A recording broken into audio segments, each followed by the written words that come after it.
Thumbnail देखकर तो आप समझ ही गए होंगे कि किस चीज पर और क्या बात होने वाली है। वो क्या है दोस्तों, एग्जाम बिल्कुल नजदीक है और हर बच्चे की अलग अलग परेशानी है और मैं हर परेशानी को पकड़ने की कोशिश करता हूँ और उसका हल बताता हूँ। आज की वीडियो ये है कि बहुत सारे बच्चे कंसंट्रेट नहीं कर पाते स्टडी में, यानी कि पढ़ने का मन तो करता है लेकिन पढ़ नहीं पाते, और जिसकी वजह ये है कि वो अपना दिमाग ज्यादा टाइम तक के लिए स्थिर नहीं रख पाते। तो घबराने की बात नहीं है, इस वीडियो के बाद आप कंसंट्रेशन छोड़िए, जितना मन करेगा उतना बैठ के पढ़ सकेंगे। तो चलिए शुरू करते हैं बिना किसी देरी के। नंबर 5 दोस्तों, आप सभी क्रिकेट तो देखते ही होंगे। उसमें आपने अक्सर कमेंटेटर के मुंह से सुना होगा कि बल्ले के बीच में बॉल लगेगी तो बाउंड्री पार हो जाएगी। दरअसल बल्ले के बीच से उनका मतलब होता है बल्ले का स्वीट स्पॉट। इसे स्वीट स्पॉट इसलिए कहते हैं क्योंकि जब बॉल इस सपोर्ट पर कनेक्ट होती है तो वे अपना मैक्सिमम आउटपुट देकर जाती है। इसी तरह आपके दिमाग का भी एक स्वीट स्पॉट होता है। हम सभी के पास एक मेंटल स्पॉट होता है जिसमें हम बहुत कंफर्टेबल फील करते हैं, जिसमें आने के लिए आपको जिस चीज का इस्तेमाल करना है वो है स्ट्रेस। जी हाँ, सही सुना, स्ट्रेस और परफॉर्मेंस के बीच की समानता दो साइकोलॉजिस्ट रॉबर्ट येरकेस्ट और जॉन डॉटसन ने अपनी एक रिसर्च में दिया था, जिसमें उन्होंने एक चूहे को मेज पे रखा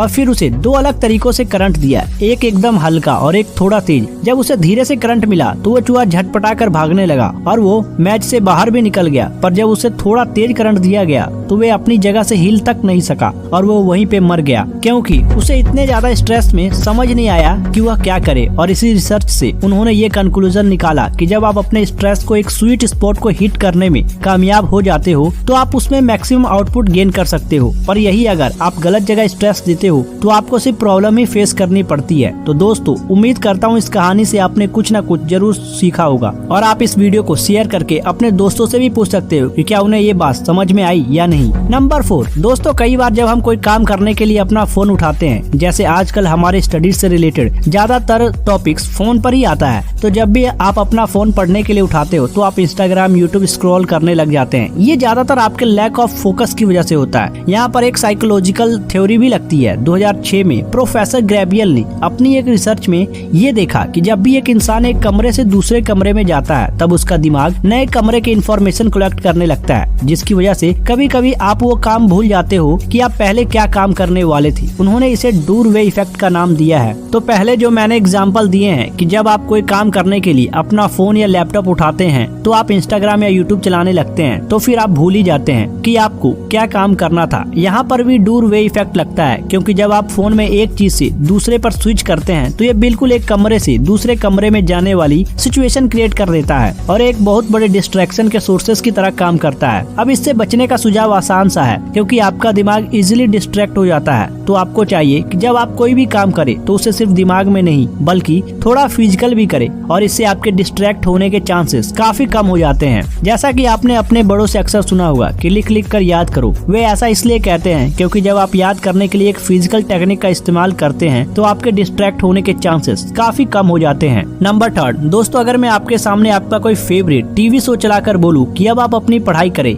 या आपको ऐसी जगह पढ़ाई करने पड़े जहां आपका परिवार बातचीत कर रहा हो, तो क्या आप पढ़ाई कर पाएंगे? नहीं ना। ऐसे पढ़ते वक्त हमारा दोस्तों का साथ बात करना या टीवी देखते वक्त पढ़ना, हमें लगता है कि हम पढ़ रहे हैं पर आपको कुछ भी समझ नहीं आता। डिस्ट्रैक्शन की वजह से इस पर डीप वर्क बुक के ऑथर एक फॉर्मूला देते हैं, work accomplished is equal to time spent into intensity. इसका मतलब ये है कि अगर आप 100 घंटे भी ऐसे माहौल में पढ़ाई कर भी लेते हो तो आपका सिर्फ समय बर्बाद होगा, टाइम ही बढ़ेगा, आपकी इंटेंसिटी लो ही रहेगी। इसकी वजह से आपका वर्क डन हमेशा कम रहेगा। तो इससे बचने के लिए आपको अपना फोकस अपनी पढ़ाई पर बढ़ाना है, जिससे आपका टाइम स्पेंट लेस हो जाएगा और आपका इंटेंसिटी और वर्क डन इंक्रीज होगा। और दोस्तों, कोई भी काम करते समय इंटेंसिटी हमेशा हाई रखे, क्योंकि ये आपके काम की क्वालिटी को भी शो करता है। तो आपसे अपना काम ऐसी जगह बैठकर करो जहां आपको किसी प्रॉब्लम या किसी डिस्ट्रैक्शन से कोई लेना देना ना हो। नंबर 2 दोस्तों, हमारी अगली टेक्निक पिछले पॉइंट से रिलेटेड ही है, जिसमें मैंने आपको बताया था कि अपनी पढ़ाई से आप कैसे हाई आउटपुट गेन कर सकते हो, जिसके लिए मैंने आपको बताया था